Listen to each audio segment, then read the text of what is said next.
Hey, we're up in a little town called Rio Vista in Northern California, in the Sacramento Delta, and this is the house of Vernon's daughter, Verna. So we're going to go in and interview Vernon, see what we can find out.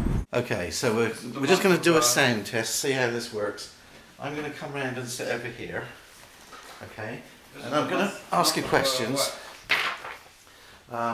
It's March the 13th. Oh, it's March, yeah. Yeah, 2005, a Sunday, and we're in Rio Vista, California. And we're going to talk about your early career. Can you start, please, by telling us when you were born? Okay, we know you were Vernon Ford Story, right? Vernon Ford Story. And where were you born? New Orleans, Louisiana, 1922. 1922. And the exact day? November the 16th. November 16th, 1922. That's right. In New Orleans, Louisiana. Louisiana. Okay, so it's Sunday the 13th of March, 2005. My name is Leon Gazenda. I'm interviewing Vernon Story. We're in Rio Vista, California, a small village in the Sacramento Delta. Okay, so Vernon, let's start right at the beginning. The date of birth? I was born on November the 16th, 1922, in New Orleans, Louisiana. New Orleans, Louisiana. And your full name is? Vernon Ford Story. Ford Story. So is there a story behind the Ford? Or? It's a long story. Okay, great. So did you spend a long time in New Orleans, or did you move around when you were a kid, or stay in the same place? Well, I moved at the age of about 8 years old to New York City. The family moved to New York, and I naturally had to go along at that age.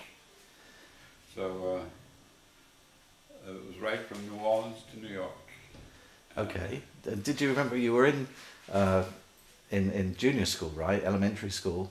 Did you play any instrument when you were very young, or did your father or mother play? I played around with anything I could get my hands on in music, any instrument I could find, and I had a uncle who was a saxophone player. Oh, okay. What was his name? Do you remember? Eddie Williams. Williams? Yeah. Okay, Eddie Williams. Eddie Williams. Eddie Williams. Okay, saxophone. And he had been playing with some local bands in New York, and I got the idea then that the horn was my instrument, because I was fooling around with the piano and found out that it was all right, but I preferred, after hearing the instrument saxophone, that clarinet and saxophone, that those reed instruments were my best bet. Oh, okay. And did you have brothers and sisters? Did they play anything? Oh, I was the only child. You're the only one, so Right. not your mum and dad, just your uncle, and you got started that way. That's right. Okay, and now Eddie Williams, was he formally trained or? Yes, he was, and he was playing with the bands at the time that were pretty well known, like maybe it could have been Chick Webb that he was playing with, but he was pretty well on his way. Oh, okay. So he was a professional. Yes. Oh, great. Okay, and so then how did you started to play on your own, and then did you play with other kids in the neighborhood, or how did you get into a band the first time? Oh, how the first time? Well, in the place I lived in Brooklyn, there was always some local, up and down the block, people, guys, young men my age, practicing different instruments. And we didn't formally form a group, but we just got together every once in a while and made our own kind of music. Oh, that's good. So did you get any training at school? Did they teach you? Yeah, well, I was going to, like, I should have mentioned that clarinet was my first instrument. Yes, yes, yeah, clarinet, And yeah.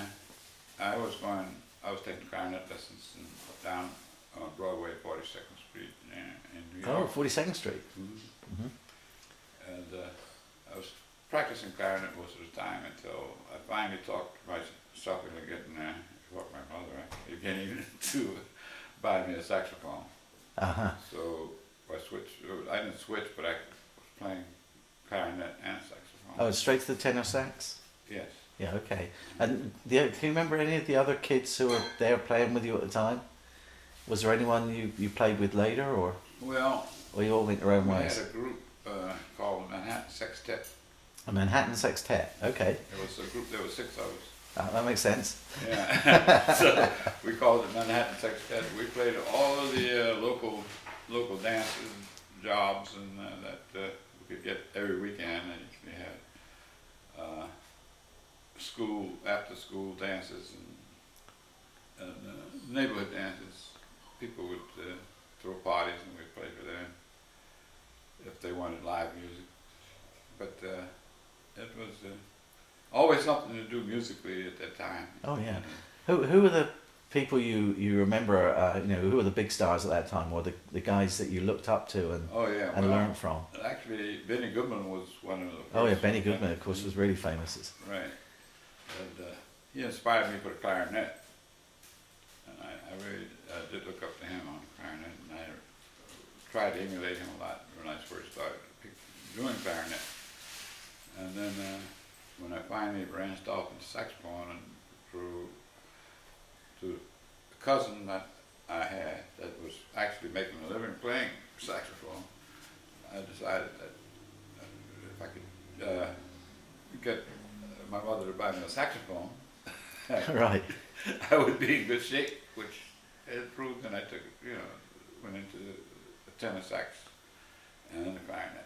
Was that an expensive kind of instrument in those days? Oh yeah, and Yeah. especially. I mean, they still are. They are still, well, in comparison, they were very expensive for those days, the economy.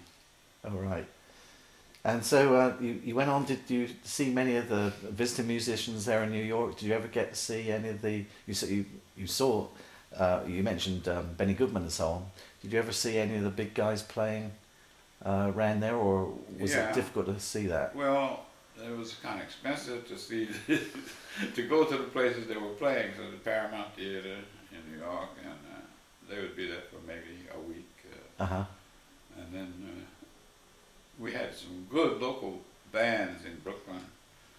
I remember one by the name of Clarence Berry. They had a real good orchestra that played very good. They had their own arrangements. They sounded very good. They were the best in the neighborhood, in the area. And they would probably put recordings out as well. So is that Barry or Berry? Berry, Clarence Berry. Okay, I'll have a look. I don't know if they, I don't remember them putting out any, but they were the local bands that we always looked up to. They're used for all of the local dances and things. Right. And so then you became more of a pro, I guess, as you got older. And Oh yeah. and who was the first of the band that you met up with? You met up with Rhett Stewart later. Yeah, well, I played with it was a band, or the musician that had the band that I started with, named Steve Pullum. Steve Pullum. Oh, Pilgrim. Pullum. Oh, Pullum. P-U-L-L-I-A-M. Okay, Pullum. Okay, we'll find He that. was a Steve trombone Pullum. player. Trombone. And Okay. I'm not sure that he might be, his name would be recognized at this time, and because it was a local group in Brooklyn, and but he was the best. He had the best band going at the time. So this was late 30s. Yeah, this was around just before World War Yeah. II. Okay, Just so before, over here it was been 39, 40. yeah, somewhere. it was in 39 or 40. Yeah, somewhere around there. Okay, and we saw somewhere, I think in the Swedish jazz magazine Estrad, they said you'd played with Cab Calloway somewhere, or Did you play? I know you met Cab Calloway. Did you play in a band with him somewhere? Never did play with him. No. Okay. No. Cap stayed on the road so much we didn't have time to meet exactly. Right. Actually, he was in California and different places, and I stuck as close to New York as possible at that time. Okay. And was he at that festival in France in Nice? Because there was that was 47. Okay, we're never going to find out more about that because I've seen at least one or two clippings. Okay. Yeah, where you're mentioned there, but we need to dig around and see what we can find out about that. He was a boy. So then you did you make any recordings before the war or around that time or before you met Rex Stewart?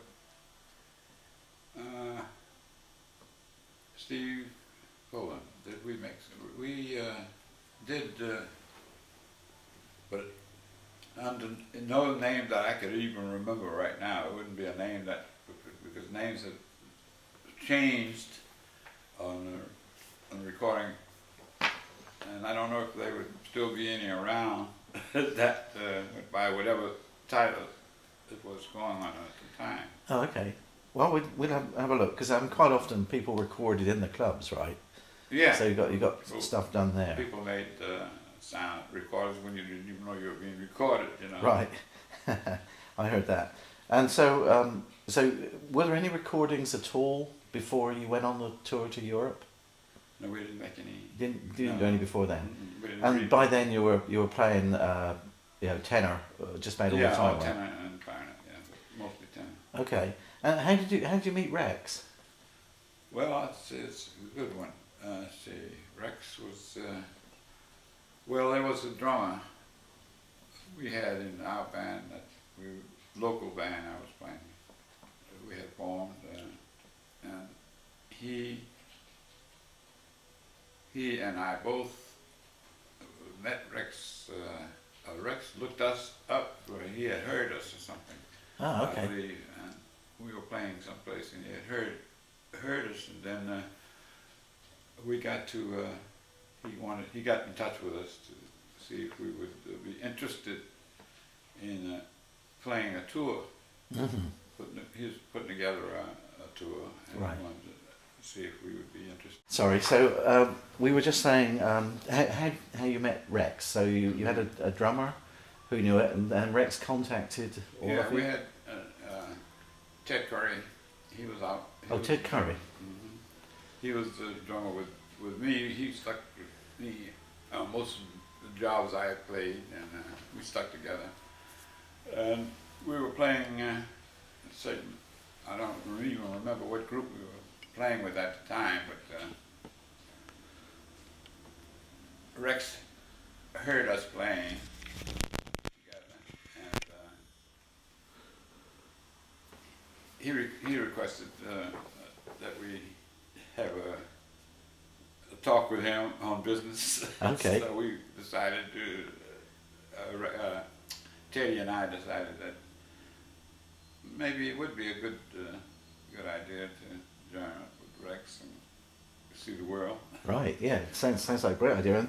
And then you found, let's see, so Ted Curry was the drummer, Sandy Williams? Sandy Williams was the trombone player. Trombone player, okay. He had been most experienced, but he was the oldest one of okay. the group. And John Harris?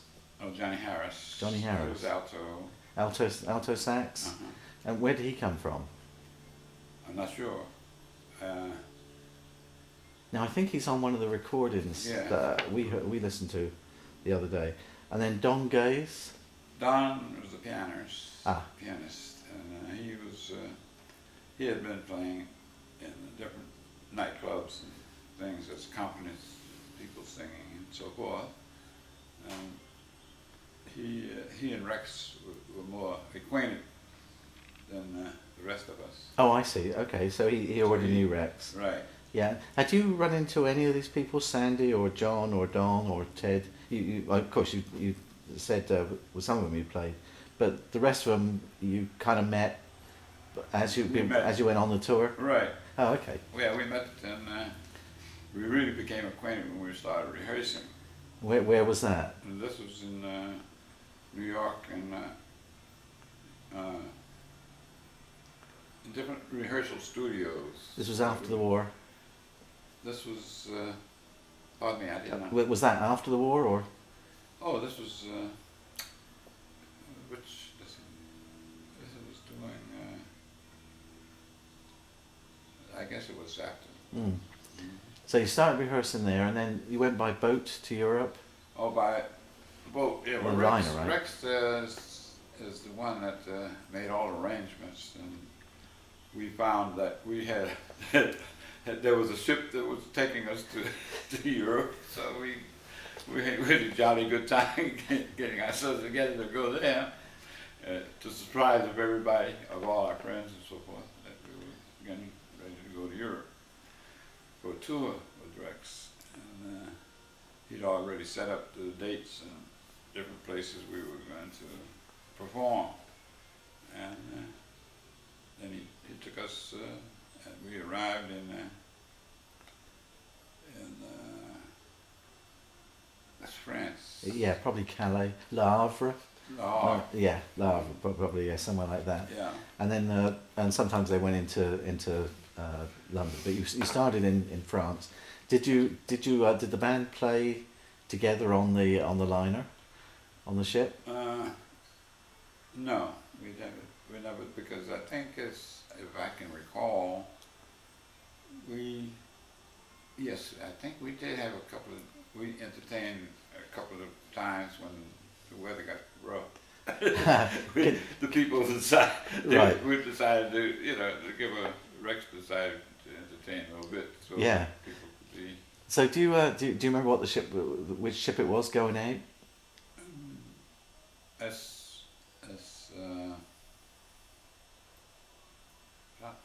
No, that's Swedish. It's French, American. We can probably find it from the clip-ins. I think we've got a few photos, and we'll try and find the album and scan some photos in, Right. and bundle those up separately. That information is. I have a scrapbook, but I don't think. Yeah, I can see the. Oh, there's a scrapbook. I have a scrapbook. Oh, we'll have to. I have that has the pictures of us. The pictures Of the guys all together. Yeah. Okay. And the ship, I think, or something.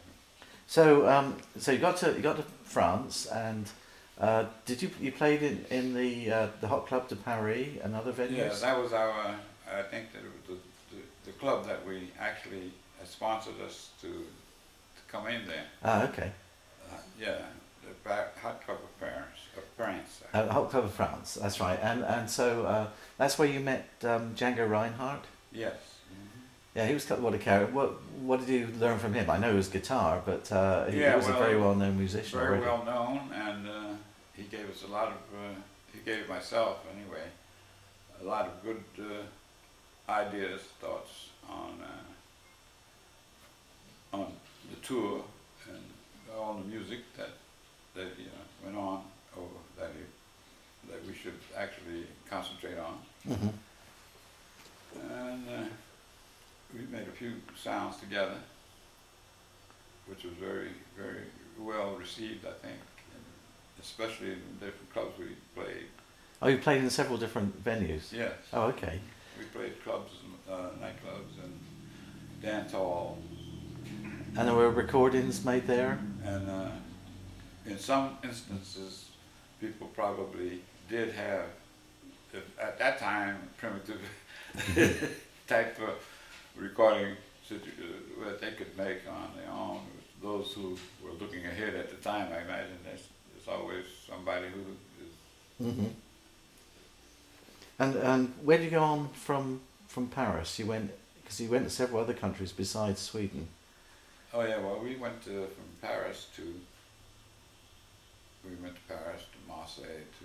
Oh, Marseille. You name it, we were practically in all French towns that have music halls. Oh, excellent, excellent. And that lasted until I think that contract ran out, and the band the band that we had originated, went over to, started with. Mhm. Some had to leave and come back to the States for different purposes, and it was left up to Johnny Harris, I think his name is, clarinet and saxophone player,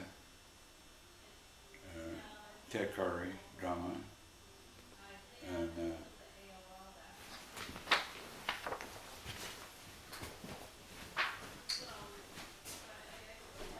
Hello. Hello.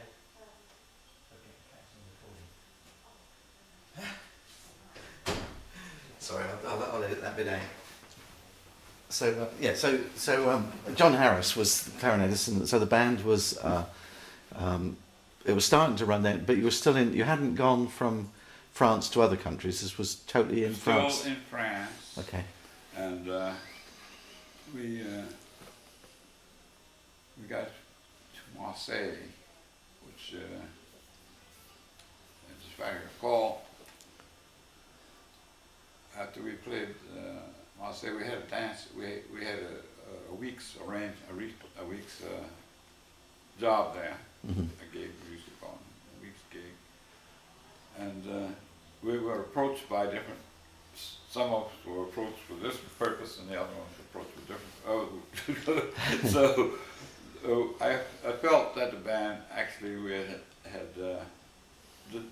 served our purpose at that point. Right. Most of us, some of us decided, well, maybe the guy wanted to come back to the States, got homesick. So you've been there for a few months, or? Yeah, we've been there for almost a year by now. Almost a year. Wow. Mm-hmm. And with different reasons, different ones had to leave and come back over to the United States. And Ted Curry and myself, the drummer and myself, we decided that we weren't ready to come back. And we had other arrangements. I had made arrangements to go into Sweden Mm-hmm. with another organization. Okay. And so after everything else, when Rex's group disbanded, we disbanded the group. And I went and took a trip to Sweden Uh-huh. and decided to got a job there to play for myself. Mm-hmm. Not for myself, but for the Swedish organization. Oh, that's cool.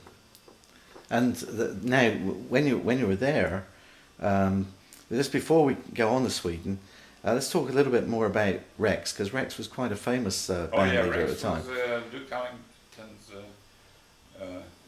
good horn player Right. at the time, and Rex made all of the same sounds that Duke wanted in the band at that time.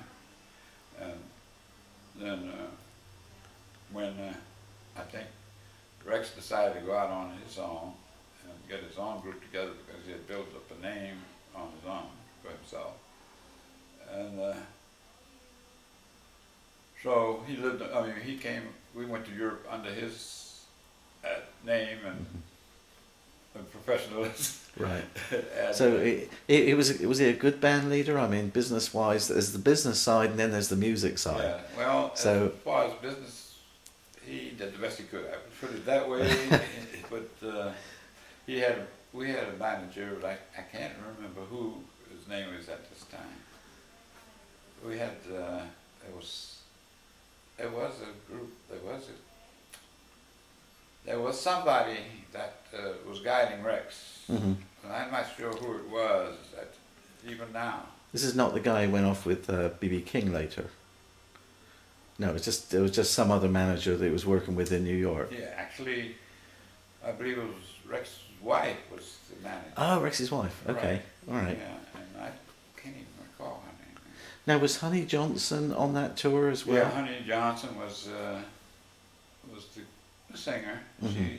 She sang and performed her thing. She was introduced to us as the vocalist, and but nobody had really known her before. And she had a pretty good range, right? Yeah, she was very, very good, and very good with the band at that time. And some of the other players again. I mean, Sandy. What was Sandy Williams' strong Sandy Williams points? was the trombone player. Yeah, he was a trombone player. He was. Yeah. he was the funny one. he was a character. The funny one. but he kept everybody's stitches anyway, because he was known to Rex long before he came with the band, and Rex brought him on because he was a good trombone player plus personality. His personality, that's fine. That's always good when you're travelling. And John Harris, what about his music? And well, John Harris was a standard alto saxophonist, okay. And he was straightforward. There was nothing spectacular I can say about John Harris. He was a regular good musician. Mm-hmm. That's good. Mm-hmm. And Don Gase? Don Gase, a piano player that he was, to me, all right. He was a more sophisticated type of piano player, which to me shouldn't have. I would have run the down home, bang bang the down piano player. Mm-hmm. Don was very sophisticated type. Yeah. Okay. But he had that type of personality. He was a sophisticated looking person, and he stuck to that mode. and Ted Curry. Ted Curry was my good buddy, and he and I had been playing with each other in different groups in New Jersey. And we always kept together on jobs, on gigs. Mm-hmm. So if I got the gigs, then he would be with me, and if he got one, I would be with him. And Rex hired both of us at the same time. Oh, right. We both wanted to go the same way. Yeah, well, that's good. Okay, so then you went on to Sweden and got started there, and that was in Stockholm? Yeah, Stockholm, and then all of the places in Sweden that I can't even remember the name of the town or some of them. Did you go to the west coast, like Bergen, or... oh, sorry, that's Norway. That's further across. Did you go to Oslo? No. No, okay, so it's in Sweden. Yeah, Norway was, for some reason we didn't. Yeah, so probably up the east coast of Sweden. Right, through, right, straight up there. And you recorded there, there was a recording in December 1947 for Kupol, I think they said. Now, that maybe, we've heard some of those recordings lately. Uh-huh. So, yeah, we'll go back, because I'll remind you, we'll go back to the recordings we've got, and then maybe you can remember something about those recording sessions, because I think it was you, and then there were a lot of Swedish musicians. Yeah, there was that too. And, were there other Americans with you in that first part in Sweden? Because I know when we saw the movie clip of you, there was another American there, but I don't know whether it was just for the movie. There was, it seems, I can't remember the names though, but they were some replacements for the one we lost on the route. Ah, okay. So, like Don Gase, for instance. And he went back to the States. Yeah, mm-hmm. He was replaced by, in order to keep the group going, and then when Rex was not any longer in the picture, we went out more or less on our own. Mm-hmm. And did the best we could with contracts on the side that we had gathered along in case of emergency. Right. So we used the piano player at the time, whoever was good at the time, we just had to use. So we saw the clip that Jens Lindgren sent us from Sweden, the little movie clip. Yeah. Do you remember that being recorded and what was going on at that time? Because it's obviously a full feature movie about something quite dramatic. Yeah. And there's that sequence of you playing. And you're playing in a club kind of setting there. Right, right. I think I recall some of that, and a couple of times it must have happened too, because at different times we played. I had this. We had this job in Sweden where I think it was an ongoing job. It wasn't a one-nighters and something like that. It was a nightclub. Oh, okay. Nightclub situation where we played. We were the house band. Oh, I see. Okay. So whoever happened to be over there at the time from the United States, from here, we would, and he happened to be available, we could use him. Right. So if he was looking for something to do, we'd pick him up and we'd get together and play. But as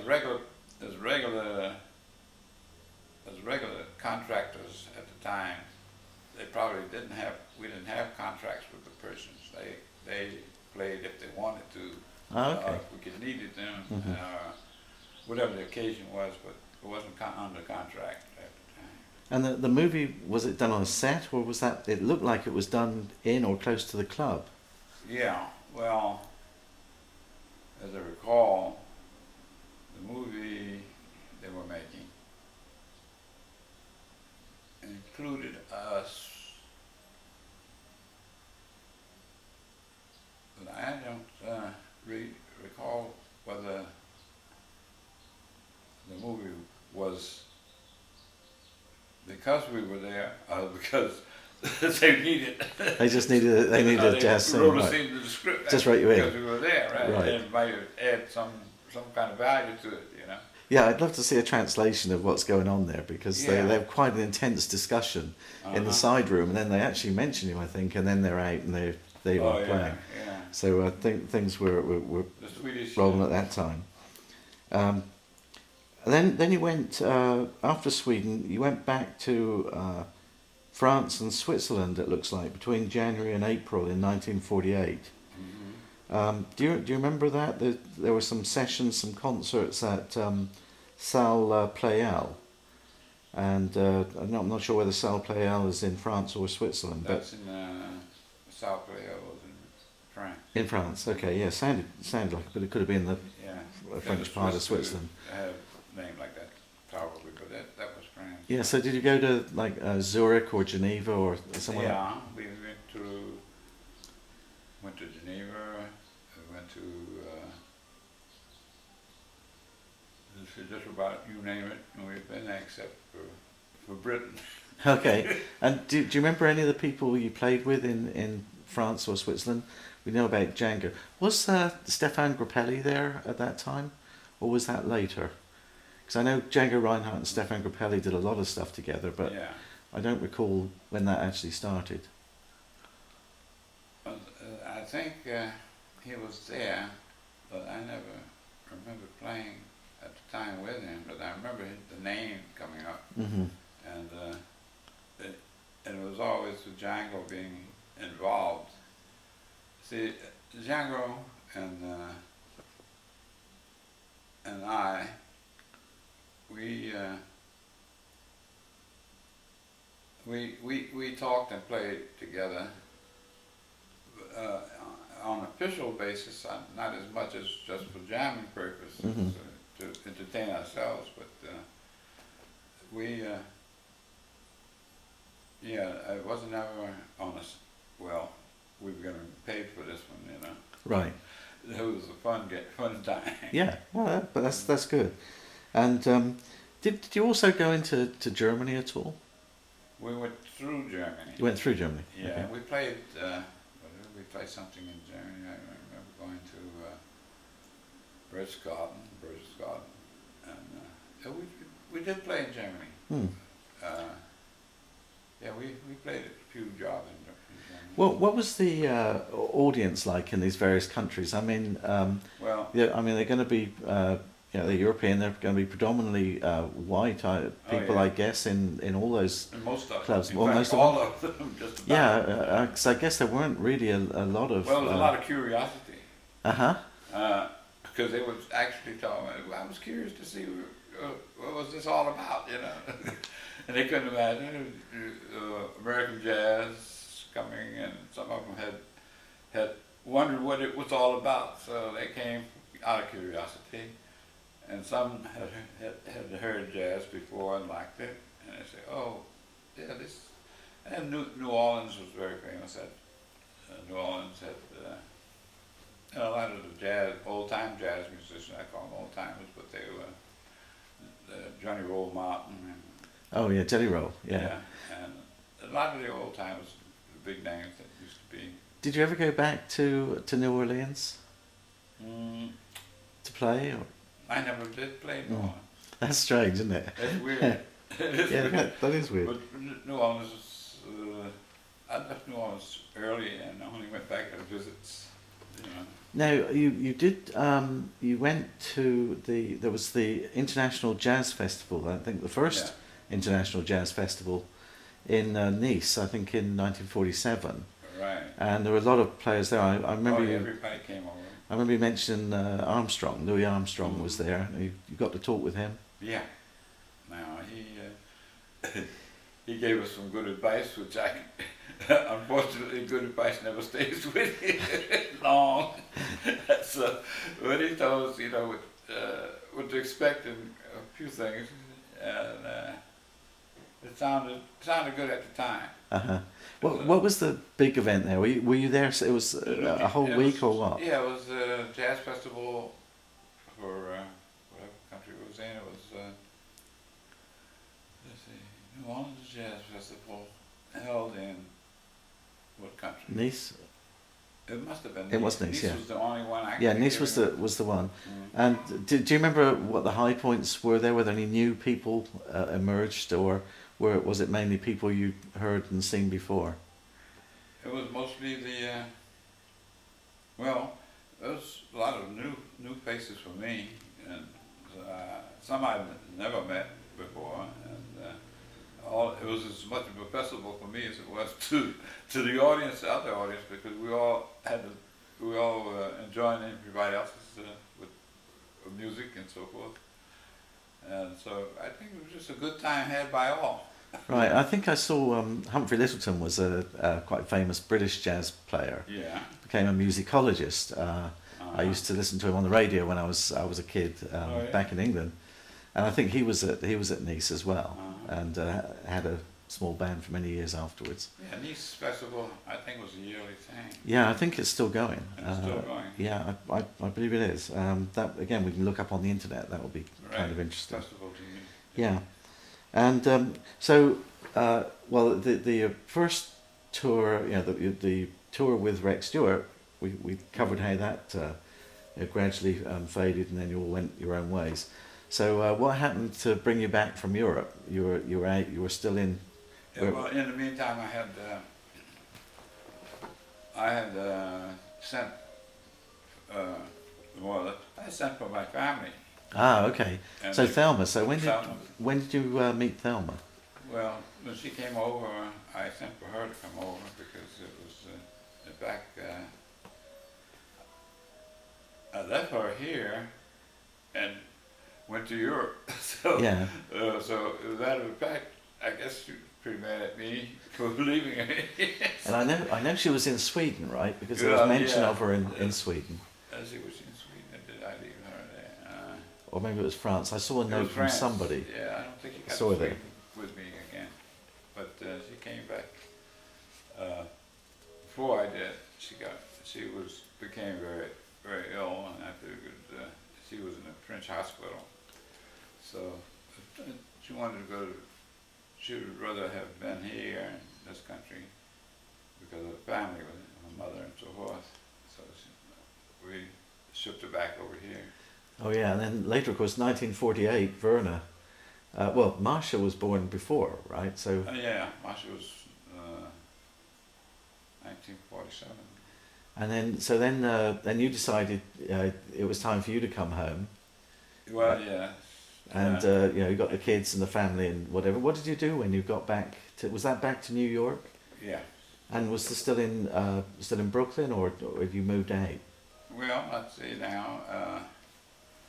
when I got back here, back to America, I had made some roots as far as music was concerned in New Jersey, Atlantic City area. Oh, Atlantic City, okay. And And this was where all the casinos and clubs were now. are now. But in those days, They had Atlantic City was known for more or less an open city okay. where just about anything goes, but they didn't have any official title. Atlantic City was a good time city, which a lot of people came from all over the country to go to. A lot of and people. It's on the water, Right. and it has a boardwalk. Let's see how many miles of boardwalk, I should know it by heart. At that time, I think it was about 8 miles of boardwalk, and we could walk one in right on the ocean front. So there was some clubs there, and I started playing in some of the nightclubs in Atlantic City. Who were you playing with then? Was that? Well, I had started now playing on my own in groups. Oh, you got. I had formed my own groups. You had your own groups. Oh, that's great. Can you remember who was playing there? Big name wise, well, they had big names in some clubs that would come in once a month. They changed just about the groups once a month or less, depending on how popular they were at the time. Mm-hmm. And you name them at the time, the musicians who were famous. I had to spend at least 1 week in Atlantic City in those days to be anybody. Mm-hmm. So to be playing in Atlantic City in those days was to be somebody like playing in New York. So to play there, I had got into a club where I played nightly in a small club there, and it was 6 nights a week, 7 nights a week sometimes, more or less. And but then that's the way it went on for quite a while. When you go from one job to the other one club gets they want the same crowds, right. So I would go from one club to the other. And you had a lot of big mix of people there, right? Oh, I mean, yeah. and then you had the big bosses, right? The mob bosses were down there. That wasn't the good days when they bad days. The bad days. How you look at it. They had the competition between everybody out for the same dollar. And it was well known for its gambling, and it was a good haven for racketeers at the time. Mm-hmm. But before that, it was more known for having. And everyone liked the party. Yeah. Oh yeah. 24 hours. Right, and then so after Atlantic City, so you were still playing. This was your main occupation, so you're still professional. Mm-hmm. And when did you move away from Atlantic City? Because you wound up in Rochester, I think, by the time Vernon was a kid. Well, let's see, 1950. Atlantic City went down more or less. The nightclub scene in Atlantic City started deteriorating to the point where there was no only the boardwalk was the attraction until it started again. It refurbished itself, became even greater, better, like right now. But then to move off the scene from Atlantic City back to New York would have been quite a leap for me, because now I had a family that I really had to stay home and play close to home. So I guess you could say I went out and got an honest job. There you go. So that would be in the very early 50s. Yes. Yeah. In the 50s, and I'd play other places on the side as long as the things last, but the economy wasn't supporting it. Seemed that the good entertainment business, like it used to, the nightclubs were closed. Did you keep in touch with those original guys, with Ted and Sandy Williams and those guys? Do you know what happened to them later? Well, Ted, we all split up there in France. Ted left and came back before me. I was the last to come back. I think I was the last to come back out of the group that originally went over there. And Rex was still touring and formed a new band over here. Formed a new band. Yeah. Did you see him after the European tour ever? No, I never saw him. Never saw him again? No, not. That's strange. Yeah, that was a one-time thing. Yeah, how about any other, like Sandy Williams or Don? We never met anymore, not in this country. Uh-huh. I stayed in Europe longer than the rest of them, I believe, except those who stayed for good, which were some. I think a couple of guys stayed there for, like, who did? Well, these are the group that came over after I left Rex. They went with Rex, and I went to Sweden, and Rex still had the band going, and he had a new band. I call it the New People. So I was out of that group, and I'm not sure what happened after them. Can you remember when you last played? When did you stop playing professionally? Can you remember? Was that in the early 50s or? Because you were working up in Rochester, and I don't know where you went after that. You came out to California around 80 something. To get out of when I stopped actually trying to make the sole income from music. It was when the music changed, and different groups were trying to find themselves, I would say. Some was going in one direction, and some was going into straight bebop. Yeah, now you guys were mainly bebop, right? Well, I call it more down home blues type of down home blues early on when you were touring. Yeah, bebop was bebop came a bit later. 1948, and everybody was. See, bebop was something that most people. I mean, it's hard to understand if you're not a musician. There was nothing to bebop that was different, except it was bebop. Right. Everything ended as a bebop thing. Right. And then people started singing it and making something out of it. But Dizzy Gillespie, his intention, he played less bebop than anybody I know, and he was the originator of it. So and he was the originator. They would call it bebop, yeah. And then they started making bebop songs. It was a good build-up, but. Did you ever meet Gillespie?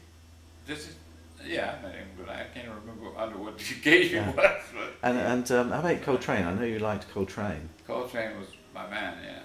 Coltrane, John Coltrane. He and I never met. Oh, that's a shame. Yeah, it was a shame because I'm sure I could have gotten a lot from him personally. Mm-hmm. But how about the modern guys? What do you now? You got the wild guy. I mean, like Miles Davis, of course, for years was pretty dominant. Was dominating, and there was somebody on you had a while ago that was impressive. Oh, Joe Henderson? Yeah, Joe Henderson. Yeah. Did you ever meet him? Not that I recall. He's very technical, but yeah, but he's good. I mean, he's like a lot of the musicians at the time. He got hardly. I mean, I like his style. I mean, I like his thoughts and his tones and so forth. Now, the kids, like Verna and Marsha, did they learn to play anything? They had no interest in what I was doing in music. Like, there was nothing I could do to persuade them that this is what they should be doing or listening at. They had a whole other thing going, which is what they would call rock and roll, or whatever they called it at the time. Uh-huh. Yeah, their minds were on what was going on in the general level of music. They were, way ahead of my time as far as music is concerned. for popular music, I would say.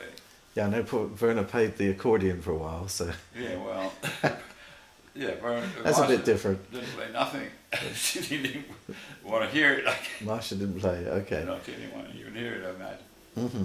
And so now, later on, I know that there were odd occasions you ran into people like Count Basie. I think it was was that Kenny's birthday party or your birthday or somewhere when you were in New York? I think it was. Basie came to someone's party, Yeah. the birthday party or something. Right. So much was happening to me in New York. It's hard to pin down one thing that happened in New York. So much happens. Yeah, we'll have to ask Verna because I think maybe she'll remember what that occasion was. Yeah, and you would need Thelma there too because her memory never. Oh yeah. She had the memory. Yeah. She would memorize every day, which is on the 24th of that was when you were right, okay, because she depended on. I mean, the occasion when I do something crazy, she would say, "You remember the time?" Oh, yeah, okay. Now, when did you last play the saxophone? Can you remember that? I mean, oh, I've never seen you with a sax since I've known you, but I tried it not too long since I've been out here in California.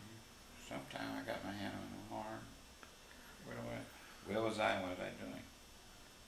now you were working with Hewlett Packard for quite a while. I know that. Yeah. Oh yeah, that's right. Before you retired. Hewlett Packard. That's right. You're right on the horn. We have to find out. We have to see whether we can rent one for you. Yeah, See well, whether I would be interested in, first of all, I'd have to rebuild an embouchure to blow. Right, exactly. Yeah, that'd be interesting. That takes some whole sounds, whole notes for a long time. Drive people crazy until you get it back, And you play now. You play in your own time now for fun. You play the piano, the keyboard I sometimes. just sit on the piano, a little few keys. Yeah, I've heard you there. You play pretty good. Where did you hear that? Well, at the Christmas party over there when the kids came in and everything. Oh yeah. Yeah, because I remember Vernon and I left you there, and all the little kids were gathered around you with the keyboard there. Oh So yeah. they're all helping out a bit and hitting miscellaneous keys. Right. All right, well that's good. So after that, really you worked in a variety of jobs up until retirement, and ended up here in California, Right. working up at Hewlett Packard and so on. I have must be some reason I can. That's right. We'll find it, and then we'll put some more on later. Yeah, I have to think about this myself. Yeah, well, if we get out the picture albums, we'll get the picture albums out, and then that'll probably remind you of some things as well. And we'll go look in a minute at the that clip again in Sweden and see whether there's anything you got there. Some memory will come back. Yeah, sure. Okay, well, thanks very much, Vernon. We'll get some more, and we'll put it all on a disc. We'll put it all together, and I'll edit it. All right. And as we get snippets, we'll find the photos and It's nice talking to you. collect the bits. It's been a pleasure. There you go. Thanks. Hey, Vern.